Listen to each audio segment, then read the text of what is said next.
Actually, it wasn't even on camera, it was before I came on camera, but there was like a soft padded bit of this door. The rest of the door is metal, and I missed the padded bit and I broke my hand. And I carried on into the scene, white as a ghost. Wanted.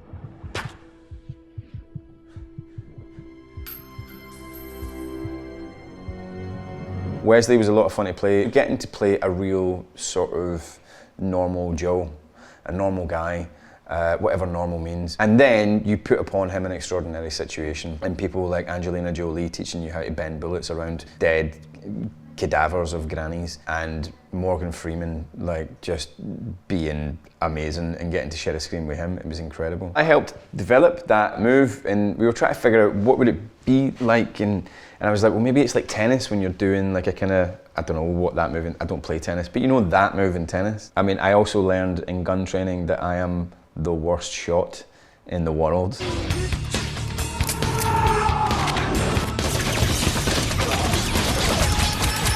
I nearly passed out on that job just to do the scene where my veins were popping out my head, where they were going to augment it with CGI veins anyway. Works well with others?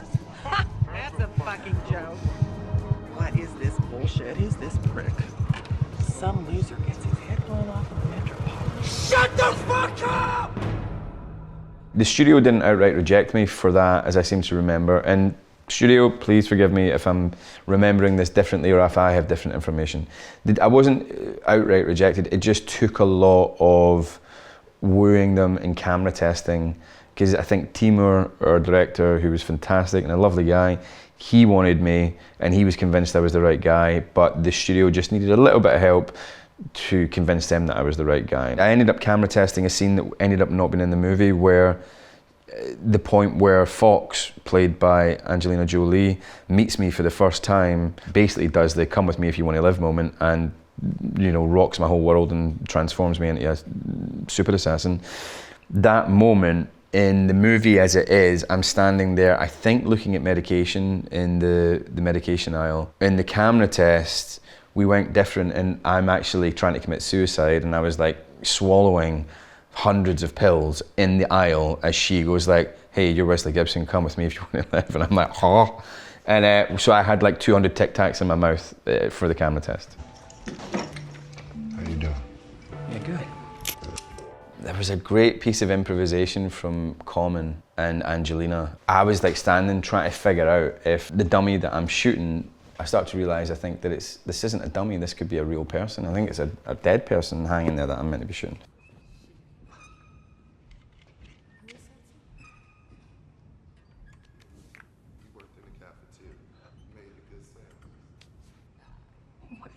As the camera sort of like focused in on me and they kind of shaded out of focus, I think they were asked to sort of improvise a little bit of the just background mumble. I don't know if it's in the film, but she brilliantly just went, "Hey, have you seen Alan or whatever lately?" And he goes like, "Nah, I think he broke his leg, jumped off a building or something." And it was just so mundane and real for what these like super assassins must be doing, for what these super assassins must go through in their daily lives, the trials and tribulations of being a super assassin. And it was so real and so just like office chat that it made me lose my shit, and we had to cancel the take. X-Men. One day the government is going to realize how lucky they were to have Professor X on their side. I suppose I'm a real professor now, aren't I? Next thing you know, I'll be going bald. We're still on the government side, Maura. Still G-men, just without the G. No, you're your own team now. It's better. You're X-Men. Yeah. Yes, I like the sound of that. So back in 2010, I'd been off work for about a year because my first boy had been born, and just decided to stay at home. Anyway, X-Men came in with First Class, and they were filming in Pinewood, 40 minutes from my front door, and it was potential to be a franchise, and I loved X-Men from a young age, loved the cartoon, and also loved Patrick Stewart primarily from Star Trek, from Dune, where he played Gurney Halleck, I think, and then latterly from X-Men itself. So that was a massive draw for me too. Then also knowing the work of the director, I thought it was going to be a very different direction from what they'd done before. As much as I've been a fan of the X-Men franchise, I was also ready for something different, and he took us in a very different direction. Heterochromia. A gentleman would at least offer to buy me a drink first. Norman, pint of bitter for me and a brandy for the lady, please. How did you know that? Lucky guess.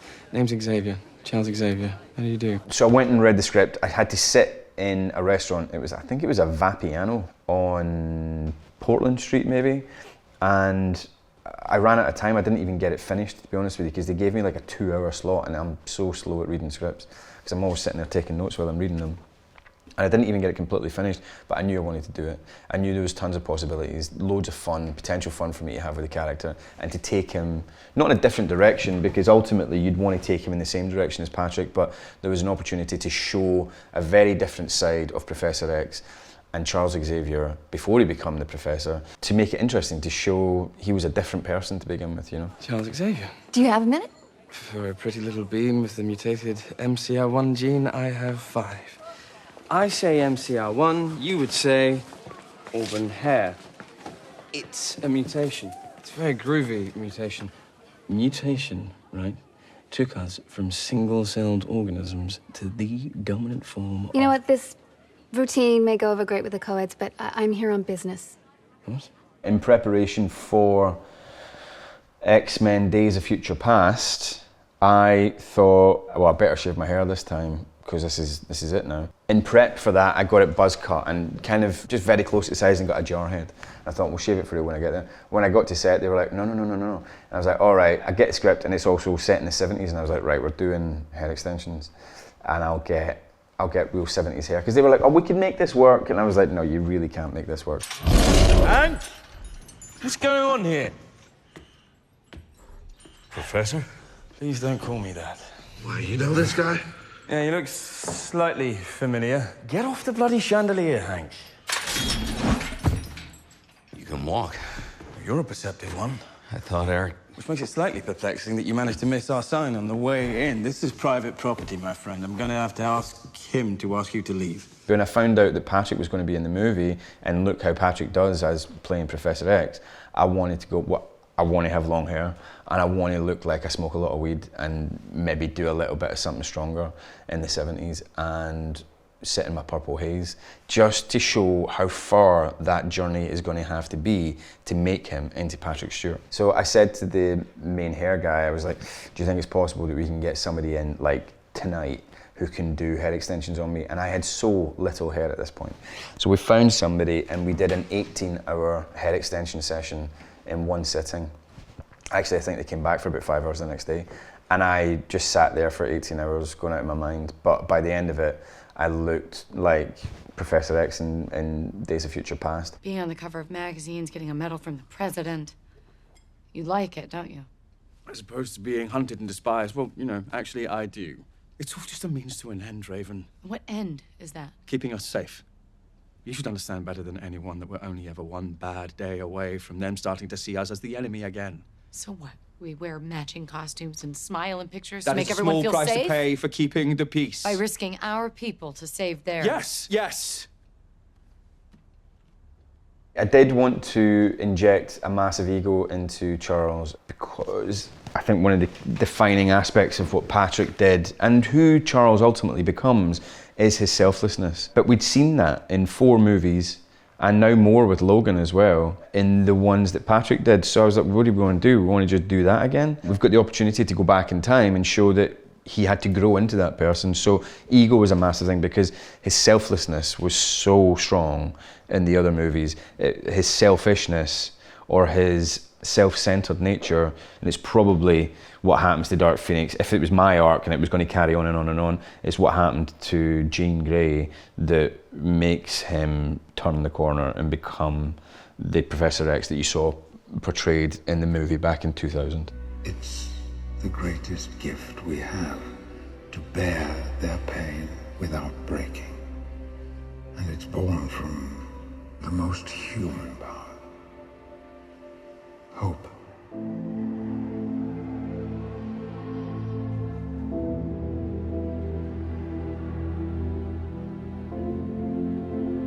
Please, Charles, we need you to hope again.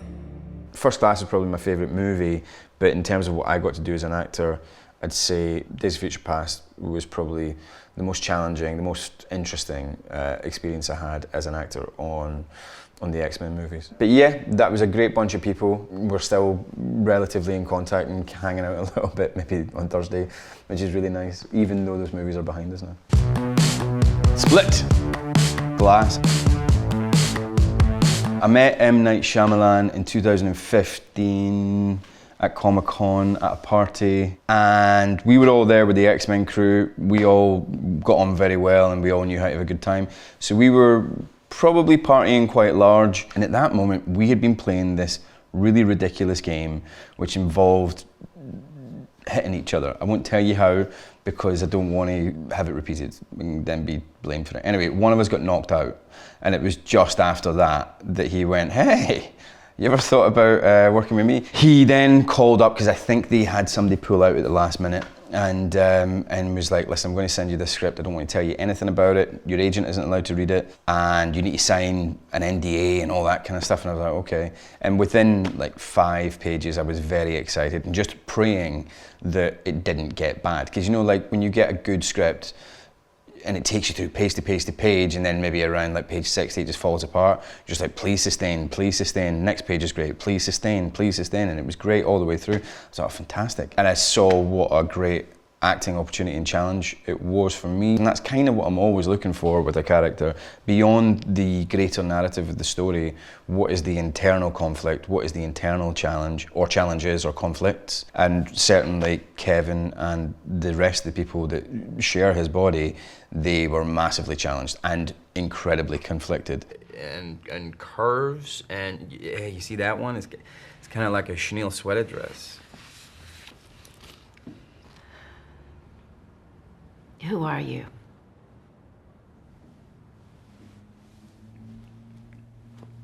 Barry. I don't think you are. Probably my favourite character to portray was who we thought Barry was. Barry was actually Dennis the whole time. It was Dennis pretending to be Barry. So that was like many levels of complexity that made it quite interesting to play. So you were playing a version of a young, flamboyant designer of fashion who's homosexual as this brutish, big lout would think he would behave. Hedwig was not quite in control of his body, so there was a lot more loose movements and things like that. I mean, I'm not even quite sure I'm doing Hedwig right just now because I can't really remember what I did specifically, but it was more erratic and it was more frightening almost because it was coming out of nowhere.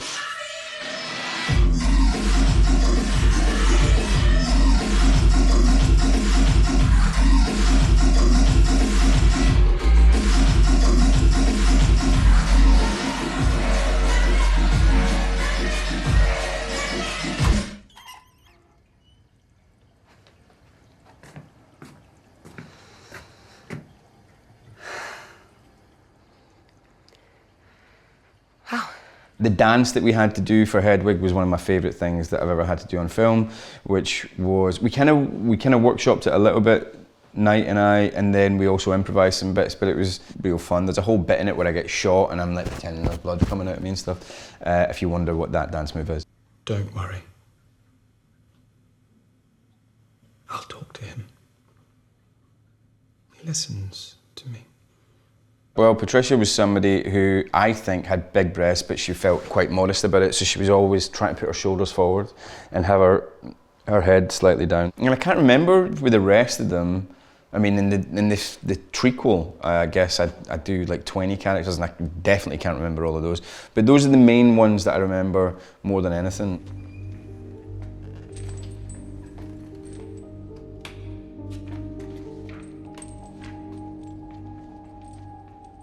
Getting to work with Bruce who I'd been watching since I was a really little kid in Moonlighting. That was amazing. What a nice guy, what a good guy. I'm really sad to hear that he's had to retire, and I hope he's well and healthy and I hope his family are all good. Anya, from day one, it was really clear she has incredible screen presence, and she's just got an amazing ability to be open to the camera and to the audience, which I think is one of the most important things you need as a performer. Getting to work with Sam, man, the guy is a legend. The man who can say motherfucker and make it sound like poetry. He was somebody who, he went out of his way to support what I was doing, and that was a massive pat in the back for me as a younger performer who admires him very, very much. He didn't need to do that, and he was stunning.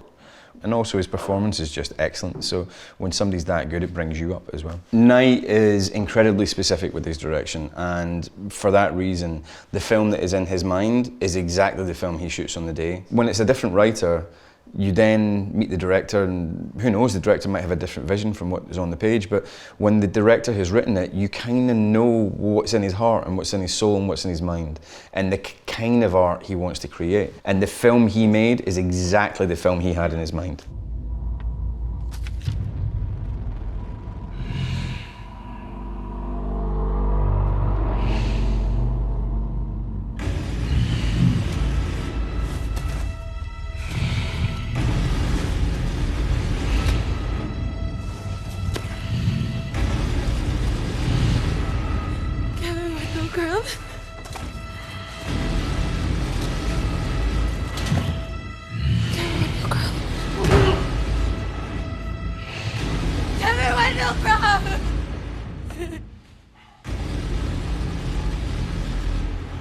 On Split, I broke my hand. I was meant to punch this door. Actually, it wasn't even on camera, it was before I came on camera, but there was like a soft padded bit of this door, and I took to like just punching it a couple of times before I went in the scene, because I was meant to come in like full of beans and full of adrenaline. And it was the rest of the door was metal, and I missed the padded bit and I broke my hand. And I carried on into the scene white as a ghost and in kind of shock. And Knight came up to me, I think, after that take, and he was like, "You okay? That scene was weird, that take was weird." And I was like, yeah, let's just go again. I don't think I told him I broke my hand at that point. I didn't realise that I had broken my hand, I don't think. But it became quite clear within a few hours when my hand was like the size of a boxing glove.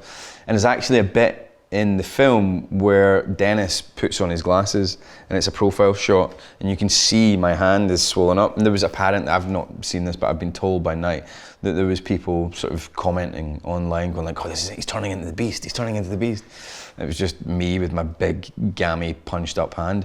But yeah, I kept going, and I just thought, oh, it's fine, it will probably heal itself. And then on my last day in Philadelphia, before I flew home, I thought, I better go to the doctor. So I went to an urgent care, and they x-rayed it, and they're like, "Oh yeah, you've broken 2 knuckles." And I was like, oh God. I had to phone up the director of my next film and say, "Listen, would it be okay if my character was wearing a plaster cast for the film?" And luckily, it worked for the character, and I wore a plaster cast in the next movie because of that. Thank you very much for watching me talk about my characters that they said were iconic.